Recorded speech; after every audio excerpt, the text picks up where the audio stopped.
spectacle. Hein. Vous êtes trop nombreux. Il n'y a pas de jauge à plus de 1000, c'est pas possible. Donc on continuera à le faire ici, dans cette patinoire. Ça y est, j'ai autorisation ou pas? Oui, ça marche.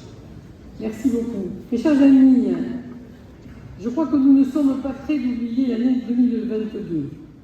Elle avait bien mal commencé, puisqu'une nouvelle vague de Covid ne nous avait pas permis de nous retrouver ici pour échanger. Le mois de février restera bien sûr aussi dans toutes nos mémoires, puisqu'il marque le début du conflit russo-ukrainien aux portes de l'Europe, avec toutes les conséquences qui en ont découlé, qu'elles soient humaines, sanitaires, économiques. Mais cette année, elle restera vraiment marquée, elle restera vraiment particulière par rapport, bien sûr, aux événements climatiques extrêmes auxquels nous avons été confrontés.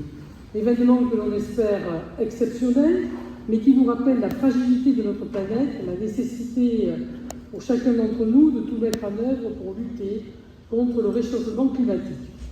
L'événement le plus marquant de cette année 2022, c'est bien sûr le grand incendie de la forêt de la Teste. Le 12 juillet, la forêt exagère à s'embraser. L'incendie occasionnera les dégâts que nous ne sommes pas prêts d'oublier. Je voudrais saluer en votre nom à tous nos sapeurs-pompiers, leur courage, leur endurance qui ont fait l'admiration de tous. Et pour les avoir côtoyés tout au long de ces journées, j'ai pu mesurer leur engagement sans faille. Pas un mort, pas un blessé, des habitations préservées dans leur très grande majorité. Tout cela mérite vraiment notre reconnaissance.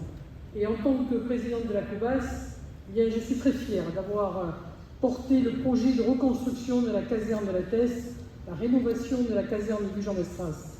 Nous avons cofinancé avec le SDIS ces deux équipements de grande qualité qui permettent à nos soldats du feu de travailler dans des conditions les plus favorables. Oui, Marie-Hélène, tu as raison.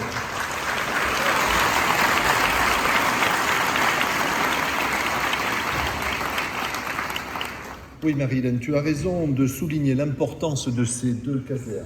D'une manière générale, je voudrais dire que la sécurité des biens et des personnes est une des priorités de notre équipe municipale. Il n'y a pas si longtemps que cela, certains trouvaient absurde que l'on rénove la caserne de Gujan-Mestras. Pour notre part, nous sommes fiers.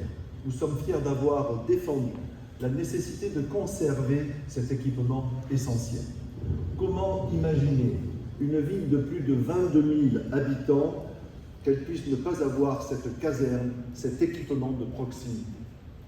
Toujours sur le thème de la sécurité, il me paraît important d'évoquer le classement publié dans le journal Le Parisien il y a quelques semaines. Ce classement a été réalisé à partir des données du service statistique du ministère de l'Intérieur sur les villes de plus de 20 000 habitants. Eh bien, mesdames, messieurs, Gujan-Mestras est classé à la 8e place des villes les plus sûres de France. Nous sommes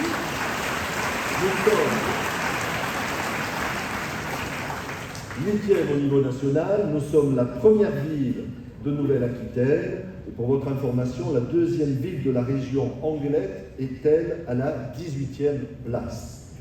C'est un classement qui nous honore, mais qu'il ne faut pas oublier tout le travail qui doit être mené au quotidien pour lutter contre les incivilités ordinaires.